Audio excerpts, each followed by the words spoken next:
Misericordioso, misericordiador, louvado seja Allah, Senhor do Universo, e que a paz e as bênçãos de Allah estejam com o profeta Muhammad sallallahu alaihi wasallam, com seus familiares, companheiros e seguidores até o dia do juízo final. Amém.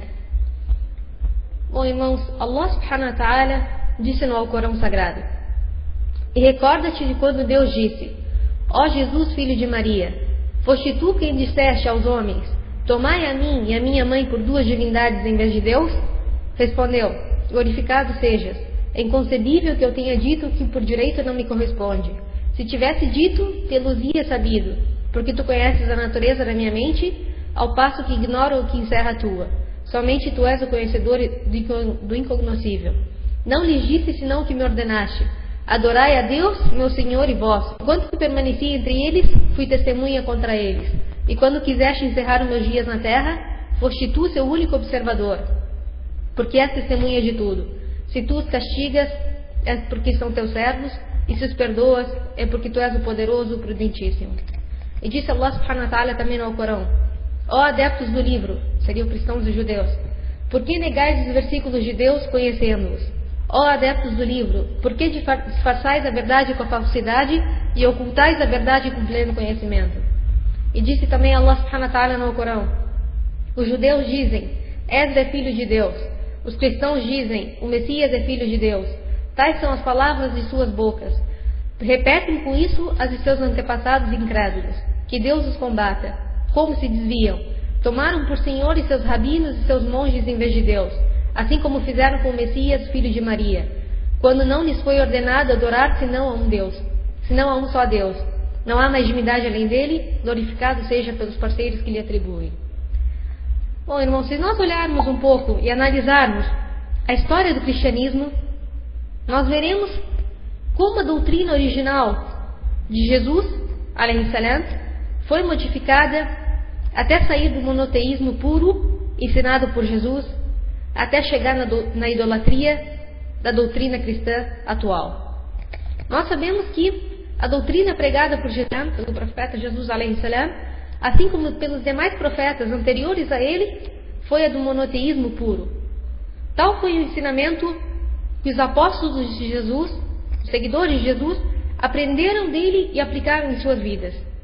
Ocorre que, infelizmente, após a ascensão de Jesus, depois que Jesus foi elevado aos céus por Allah subhanahu wa ta'ala, houve alteração da doutrina de Jesus e a modificação total de seus conceitos. E é comprovado que a doutrina ensinada por Jesus alayhi salam continuou sendo aplicada pelos apóstolos e pelos seus seguidores, que jamais admitiram associar algo ou alguém junto a Allah, e consideravam Jesus como um profeta e mensageiro de Allah. Então, como começou a modificação ou deturpação dessa doutrina? Como do monoteísmo puro ensinado por Jesus foi parar na idolatria? Essa história, se nós fôssemos analisar a fundo, nós precisaríamos de várias aulas. Mas, em suma, essa história começa com um homem chamado Paulo de Tarso. Paulo de Tarso. Este homem era um judeu que era um verdadeiro inimigo de Jesus e de seus seguidores. É relatado, inclusive, nos evangelhos, que ele não perdia nenhuma oportunidade de Jesus e seus seguidores. Ocorre que um tempo depois da ascensão de Jesus, Paulo se converteu com a alegação de que Jesus havia aparecido diante dele. Então Paulo procurou se unir junto com os apóstolos, junto com aqueles que seguiam Jesus. No primeiro momento, os apóstolos imediatamente suspeitaram e consideravam Paulo como um espião, mas logo acabaram aceitando ele no meio dos apóstolos. Ocorre que Paulo jamais quis recorrer aos ensinamentos dados por Jesus. Jamais quis aprender o ensinamento de Jesus dado aos seus apóstolos. E o que ele começou a alegar? Começou a alegar que Jesus havia lhe feito novas revelações. Ou seja, que ele não precisava do ensinamento de Jesus. Ele tinha um ensinamento próprio que Jesus, depois de ter sido elevado por Allah subhanahu wa ta'ala, havia feito novas revelações somente a Paulo. Essa foi a alegação dele. Allah subhanahu wa ta'ala no Coran diz a respeito disso quando fala: e também há aqueles que com suas línguas deturpam os versículos do livro, para que penseis que ao livro pertencem, quando isso não é verdade. E dizem: estes versículos emanam de Deus, quando não emanam de Deus. Dizem mentiras a respeito de Deus conscientemente. Então, quando os apóstolos desejaram expandir os ensinamentos de Jesus, quiseram passar adiante o ensinamento, eles resolveram ir até a Grécia, divulgar o Tawhid. A mensagem que eles tinham em mãos era o Tawhid, o monoteísmo puro, a adoração a Allah como o único Senhor digno de adoração. Então, foram até a Grécia, já que este povo era conhecido por sua ampla idolatria e pela adoração a deuses que tomavam forma humana e que aparecia diante deles. E esses deuses casavam-se, tinham filhos, eram humanos e ao mesmo tempo espirituais, brigavam entre si, guerreavam entre si, tinham filhos, tinham pai e tinha os espíritos. Essa era a crença deles. Havia diversas idolatrias dentro da crença do povo da Grécia. Ocorre que Paulo foi junto com esses apóstolos. Paulo foi junto com esses apóstolos. E ele era um dos únicos que falava a língua grega. Então, a princípio, para uma sociedade tão idólatra, era difícil, de uma hora para outra, estabelecer o Tawhid. Era difícil estabelecer o monoteísmo puro. E aqui começou o trabalho de Paulo na alteração da mensagem e na doutrina ensinada por Jesus. E começou a adaptar as crenças pagãs para conseguir vários seguidores. Então Paulo começou a adaptar com a alegação de que ele tinha revelações novas de Jesus. Passou a adaptar a crença de Jesus às crenças pagãs e aos rituais pagãos. Então a primeira coisa que Paulo fez para se adequar à comunidade idólatra da Grécia, a primeira coisa que ele fez foi afirmar que Jesus era filho de Deus. Primeira coisa que ele fez, Jesus era filho de Deus. E pouco a pouco, nós sabemos que se estabeleceu a doutrina conhecida como Trindade, onde o Pai seria Deus, o Filho seria Jesus e o Espírito Santo seria o anjo Gabriel, como três divindades dentro de uma única divindade. Ou seja, dessa forma Paulo adaptou os ensinamentos de Jesus à filosofia grega.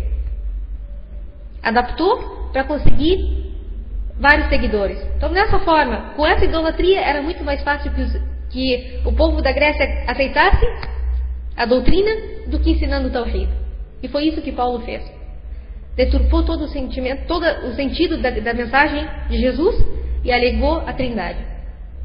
Sem dúvida que os apóstolos e companheiros de Jesus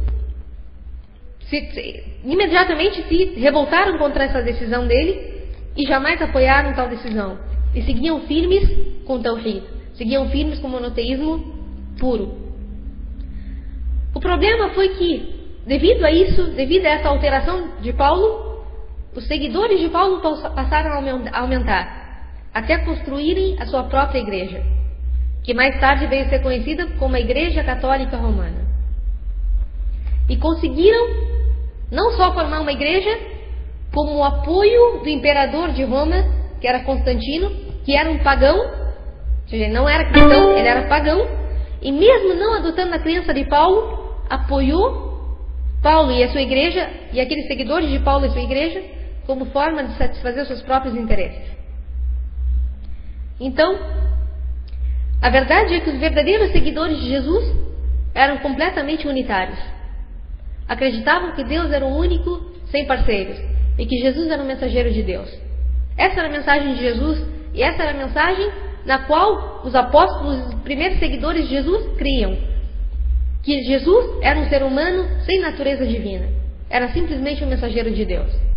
E Allah subhanahu wa ta'ala: é inadmissível que um homem, a quem Deus concedeu o livro, a sabedoria e a profecia, diga aos humanos: sede meus servos, em vez de serdes de Deus. Outro sim, o que diz é: sede servos do Senhor, uma vez que sois aqueles que estudam o livro, estudam e ensinam o livro. Tampouco é admissível que ele vos ordene tomar os anjos e os profetas por senhores, Poderia ele induzir-vos à incredulidade depois de vocês se tornado muçulmanos?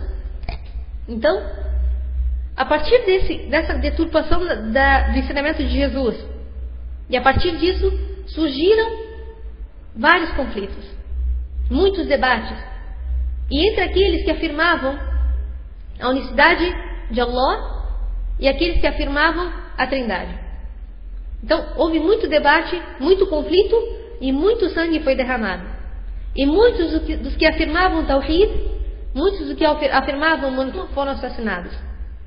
Um grande grupo desses unitaristas, que seriam os Muwahidin, aqueles que ficaram firmes no Tawhid, estavam instalados no norte da África. E eles continuaram firmes no Tawhid até que quando o Islã chegou até eles, imediatamente abraçaram o Islã. Imediatamente abraçaram o Islã porque era a mesma doutrina que Jesus havia ensinado. Era a mesma doutrina que Jesus havia ensinado. Monoteísmo puro. E Allah subhanahu wa ta'ala nos fala sobre isso no Alcorão. Allah subhanahu wa ta'ala diz: e ao escutarem o que foi revelado ao mensageiro, tu vês lágrimas a lhes brotarem nos olhos. Reconhecem naquilo a verdade, dizendo: ó Senhor nosso, cremos, escreve-nos entre os testemunhadores. E por que não haveríamos de crer em Deus e em tudo quanto nos chegou da verdade? E como não haveríamos para que nosso Senhor nos contasse entre os virtuosos? Pelo que disseram, Deus nos recompensará com jardins abaixo dos quais correm os rios, onde morarão eternamente. Isso será a recompensa dos benfeitores. Então, essa divergência, esse conflito continua até que no ano 325 depois de Cristo, no ano 325, ocorreu o chamado Concílio de Nicéia. Concílio de Nicéia. E esse concílio foi organizado pelo imperador pagão, ou seja, não era cristão, ele era pagão, Constantino, e ele convocou sábios de ambas as crenças, ou seja, daqueles que acreditavam que Deus era único e daqueles que acreditavam na Trindade, convocou sábios de ambas as crenças como meio de unificar num só cristianismo. Mas ao fim, terminou que os unitaristas, aqueles que acreditavam no Tawhid, jamais aceitaram a ideia da Trindade. E também outros conceitos pagãos que eram afirmados pela Igreja de Paulo. E acabou que no final, Constantino, que nem sequer era cristão, estabeleceu como doutrina oficial do cristianismo a teoria da Trindade. Estabeleceu como doutrina oficial do cristianismo a teoria da Trindade e como evangelhos oficiais aqueles que a Igreja de Paulo. E o que fizeram depois disso? Queimaram todas as demais escrituras. Muitas delas escritas por seguidores diretos de Jesus, como é o caso de Barnabé, que era um seguidor direto de Jesus. E todas essas escrituras afirmavam a unicidade divina. E todas essas escrituras foram queimadas. A partir dessa data, quem fosse pego com um dos evangelhos proibidos era condenado à morte. Então muitos dos que seguiram afirmando o Tawhid, seguiram afirmando o monoteísmo, foram cruelmente assassinados. Um fato curioso só para a gente encerrar essa história é que esse imperador pagão Constantino, apesar de ele estabelecer a Trindade como doutrina oficial, ele terminou sua vida, acabou morrendo como unitário, crendo na unicidade de Deus e rejeitando a Trindade. Ou seja, inclusive o imperador que estabeleceu a Trindade como doutrina oficial, morreu como unitário, morreu como crendo que Allah é único, que Deus é único e rejeitando a Trindade. Então, subhanallah. E assim, então, esse é um resumo de como se fixou a idolatria em nome de Jesus, tomando como exemplo para os seus ensinamentos não Jesus, mas a idolatria e o paganismo grego e os seus rituais. Então esses que hoje idolatram Jesus, esses que hoje alegam seguir o ensinamento de Jesus, em verdade não seguem o ensinamento de Jesus, mas sim a idolatria e o paganismo grego e todos os seus rituais. Allah subhanahu wa ta'ala disse no Alcorão: são blasfemos aqueles que dizem Deus é o Messias, filho de Maria, ainda quando mesmo o Messias disse: ó israelitas, adorai a Deus que é meu Senhor e vosso. A quem atribuir parceiros a Deus, ser-lhe-á vedada a entrada no paraíso, e a sua morada será o fogo infernal. Os iníquos jamais terão socorredores. São blasfemos aqueles que dizem Deus é um da Trindade, portanto não existe divindade alguma além do Deus único. Se não desistirem de tudo quanto afirmam, um doloroso castigo açoitará os incrédulos dentre eles. Por que não se voltam para Deus e imploram o seu perdão, uma vez que Ele é indulgente, misericordiosíssimo? Então, como nós vimos, grande parte da crença cristã hoje e grande parte dos rituais nada tem a ver com Jesus. E sim, com todos os rituais do paganismo grego e da filosofia grega e todos os rituais que eles seguiam. E dentre esses rituais pagãos, adicionados ao cristianismo, está o chamado Natal. Subhanallah, o Natal, em verdade, nada tem a ver com Jesus e nada tem a ver com o cristianismo. O Natal, que é considerado hoje pelos cristãos como uma festa religiosa, o nascimento de Jesus, em verdade nada tem a ver com Jesus. Será que o Natal é um ensinamento de Jesus? Será que algum dos primeiros seguidores de Jesus comemorou no dia 25 de dezembro o nascimento de Jesus? A verdade é que o Natal, tanto a sua comemoração como a sua data, assim como todos os rituais que seguem, não só o Natal, não só a data, mas todos os rituais que seguem, tais como a árvore de Natal, os enfeites, os presentes, o Papai Noel, todos esses rituais que seguem, não são nada mais, nada menos do que imitação pura dos rituais dos pagãos idólatras. E é relatado em diversas fontes cristãs, inclusive na Enciclopédia Britânica, se vocês pesquisarem, é fornecido esses detalhes que a gente vai falar agora.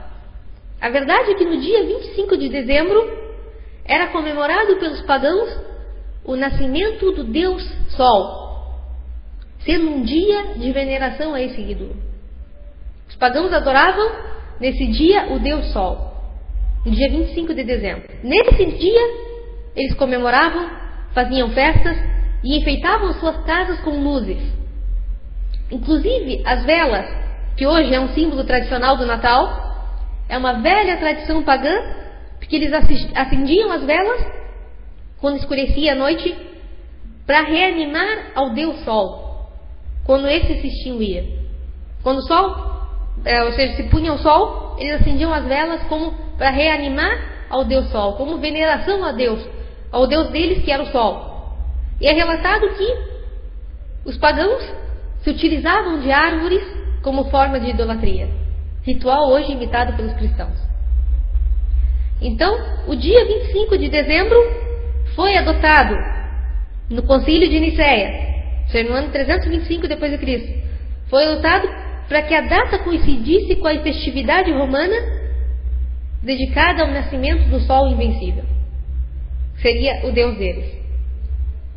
Eles comemoravam nesse dia o nascimento do Deus Sol. E no mundo romano era uma festividade no dia 25 de dezembro também, chamado Saturnália, no qual eles faziam festa em honra ao Urano. E era comemorado no dia 25 de dezembro, que era um período de alegria e troca de presentes. E também no dia 25 de dezembro era tido como o nascimento do deus persa Mitra, o sol da virtude. É um deus adorado pelos persas e também comemoravam no dia 25 de dezembro.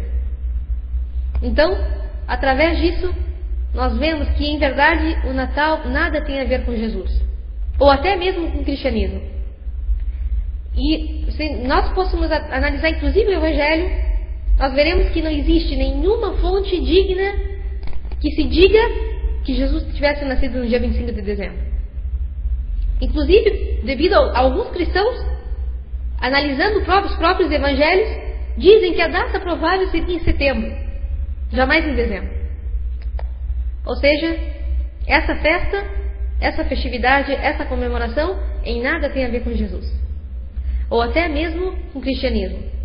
E o que estão a fazer hoje não é nada mais, nada menos do que imitar a conduta daqueles que descreram anteriormente. Imitar a conduta daqueles que renegaram a Allah antes deles, daqueles que adoravam seus ídolos. Allah subhanahu wa ta'ala ensinou no Corão: repetem com isso a de seus antepassados incrédulos. Repetem os mesmos, dos seus antepassados incrédulos. Inclusive a questão da cruz foi imitada dos rituais dos adoradores do Deus Sol, porque o emblema deles era chamada cruz de luz, e o mesmo foi adotado no cristianismo. E também o domingo, como dia sagrado, também foi copiado dos pagãos, porque os pagãos consideravam o domingo como o dia do sol. Então os cristãos adaptaram o domingo como seu dia sagrado. Allah subhanahu wa ta'ala diz-lhes, ó adeptos do livro, não exagereis em vossa religião, profanando a verdade, nem sigais o capricho daqueles que se extraviaram anteriormente, desviaram muitos outros e se desviaram da verdadeira senda. Então Allah subhanahu wa ta'ala, depois de toda essa deturpação da mensagem de Jesus, a mistura da verdadeira mensagem de Jesus com a idolatria, Allah subhanahu wa ta'ala, como misericórdia à humanidade, enviou o último mensageiro como orientação para a humanidade. E enviou com um livro que seria luz e guia para os fiéis. E para esclarecer as verdades ocultadas e trazer à tona a verdadeira mensagem com a qual Jesus veio para a humanidade. Allah subhanahu wa ta'ala disse, louvado seja Deus que revelou o livro ao seu servo, no qual não colocou contradição alguma.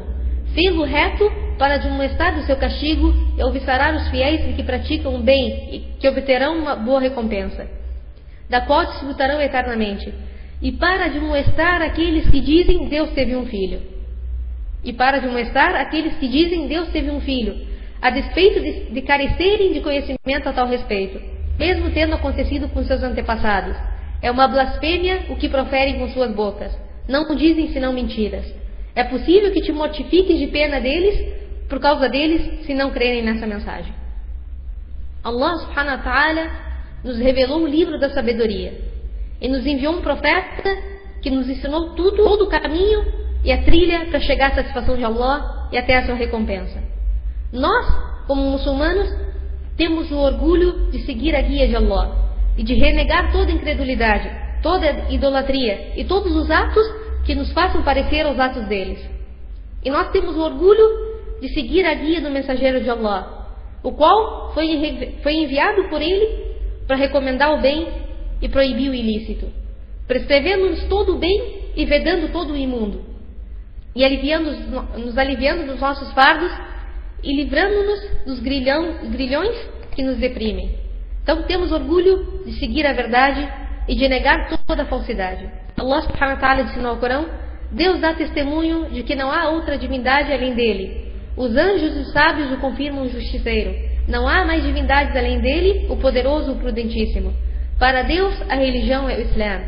E os adeptos do livro só discordaram por inveja depois que a verdade lhes foi revelada. Porém quem nega os versículos de Deus, saiba que Deus é destro em ajustar contas. E se eles discutirem contigo, ó Muhammad, dize-lhes, submeto-me a Deus, assim como aqueles que me seguem. Pergunta aos adeptos do livro, aos iletrados, tornai-vos-ei muçulmanos, se tornarem, encaminhar-se-ão. E se renegarem, sabei que a ti só compete a proclamação da mensagem. E Deus é observador dos seus servos. E Allah subhanahu wa ta'ala também disse no Corão, e quem quer que almeje infringir outra religião que não seja o Islã, aquela jamais será aceita, e no outro mundo essa pessoa contar-se-á entre os desventurados. Ou seja, o Islã foi a religião revelada por profetas. O Islã foi a religião revelada por Jesus. Então, irmãos, como nós sabemos, se aproximam as datas das festas de falsidade e incredulidade, que é o Natal e o Ano Novo. Tais festas, tanto o Natal como o Ano Novo, não têm base nenhuma, nem em suas próprias crenças, nem inclusive dentro do cristianismo. São baseadas nos atos de idolatria e de adoração dos pagãos, tanto o Natal como o Ano Novo. Portanto, irmãos, vamos temer a Allah subhanahu wa ta'ala tal como deve ser temido.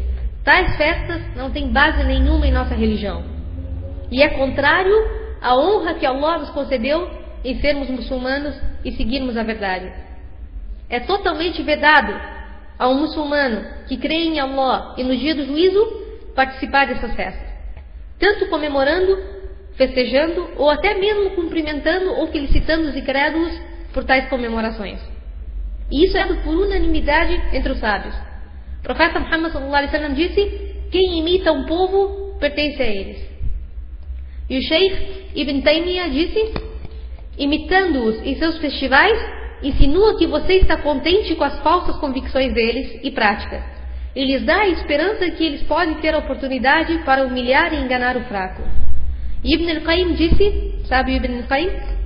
Disse: não é permissível para os muçulmanos assistirem aos festivais dos mushriquin, dos idólatras, de acordo com os consensos dos estudantes cujas palavras têm peso. Os fuqaha, que seguem as 4 escolas de pensamento, declararam isso claramente nos seus livros. Então, ele menciona um hadith onde Umar ibn Khattab disse: não entrem nas igrejas dos mushriquin, não entrem nas igrejas dos idólatras no dia do festival deles, porque a ira divina está descendo sobre eles. E Umar também disse: evitem os inimigos nos festivais deles. E disse também a Abdullah ibn Amir: quem se instala na terra dos não muçulmanos e celebra o ano novo e o festival deles e os imita até que ele morre naquele estado, será juntado com eles no dia da ressurreição. Então aqueles que vivem na terra dos não muçulmanos, como é o nosso caso, e celebram o ano novo e o festival deles e imita eles até que chegue a sua morte naquele estado, será juntado a eles no dia da ressurreição. Ou seja, será juntado aos cristãos no dia da ressurreição. Então, irmãos, cabe lembrar que inclusive comemorar o ano novo do calendário islâmico é imitação aos incrédulos. Até mesmo o ano novo do calendário islâmico. Porque não há nenhuma prova ou indicação de que o profeta tenha comemorado ou o sahaba tenha comemorado o ano novo. Nossas festividades, a festividade do muslim, são as 2 festividades que o profeta sallallahu alaihi wasallam estabeleceu, que é o Eid al-Fitr e o Eid al-Adha. São essas 2 festividades. Fora elas, não há nenhuma outra festividade. Então, vejam que além da proibição de comemorar tais datas como imitação aos incrédulos, é proibido, inclusive, felicitar os incrédulos por essas datas. Ou seja, é proibido para nós dizer Feliz Natal ou Feliz Ano Novo. Porque mesmo que a gente não concorde com as ações deles, é proibido para nós desejar Feliz Natal ou desejar Feliz Ano Novo. Ibn al-Qayyim disse: felicitar os kufar dos rituais que só pertencem a eles é haram por consenso, assim como dizendo felizes festas para você ou boas festas, e assim por diante. Isso diz Ibn al-Qayyim, isso é como felicitar alguém por se prostrar à cruz, ou até pior que isso. Então nós felicitar alguém pelo Natal ou felicitar alguém pelo Ano Novo é como se nós estivéssemos felicitando alguém por se prostrar à luz.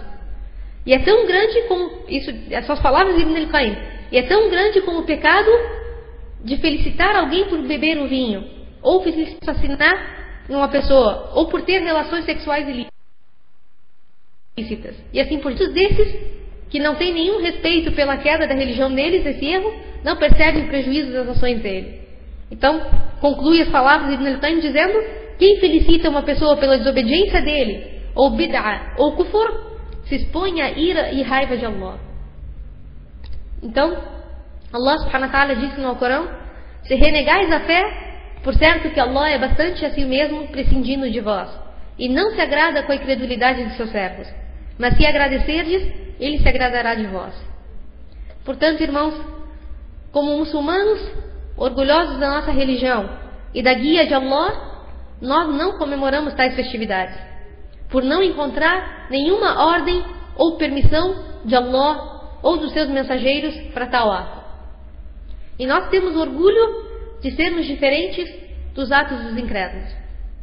Se eles se orgulham do seu desvio, nós temos muito mais direito de nos orgulharmos por seguirmos a guia verdadeira. Se tais festividades fossem prescritas realmente pelo profeta Jesus alaihi salam, ou se representassem respeito com relação a ele, se tais festividades fossem prescritas realmente pelo profeta Jesus, ou representassem algum respeito com relação a ele, nós, como muçulmanos, seríamos os primeiros a comemorar. Porque nós temos mais direitos sobre Jesus do que eles. Uma vez o profeta sallallahu alaihi wasallam viu os judeus jejuando no dia de Ashura. e perguntou a razão pelo qual eles jejuavam naquele dia. E eles disseram que nesse dia Allah havia salvado Moisés e o povo de Israel dos incrédulos. Então o profeta Muhammad sallallahu alaihi wasallam disse aos judeus: nós temos mais direitos sobre Moisés do que vós. Nós temos mais direitos sobre Moisés do que vós.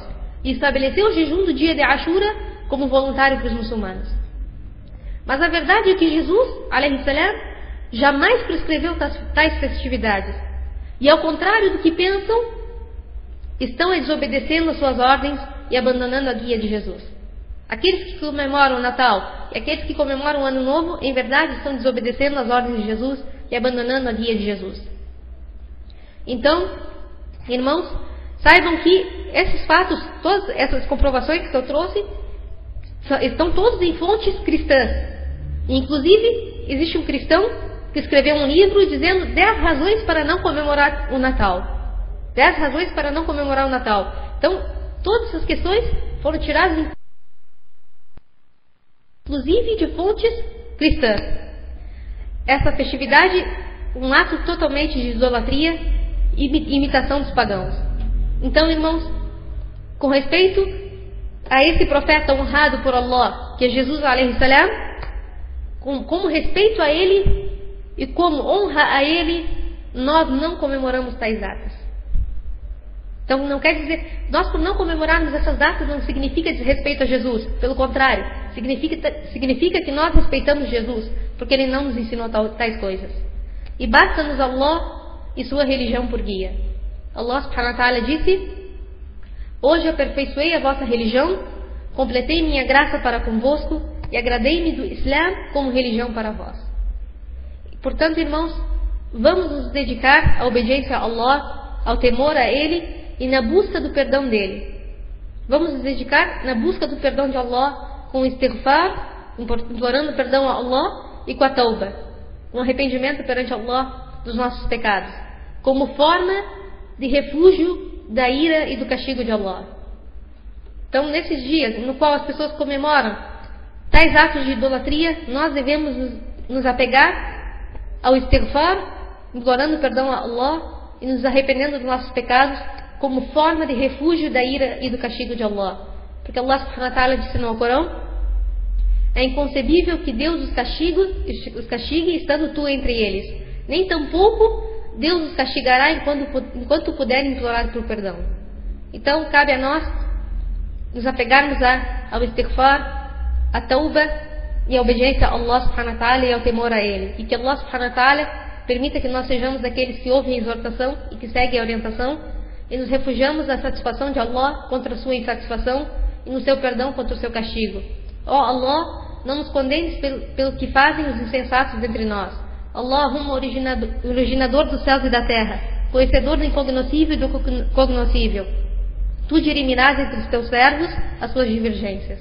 Glorificado e louvado seja Allah, testemunhamos que não há outra divindade além de ti, buscamos o teu perdão e nos arrependemos perante ti. E que a paz e a bênção de Allah sejam com o profeta Muhammad sallallahu alaihi wasallam, e louvado seja Allah, Senhor do Universo.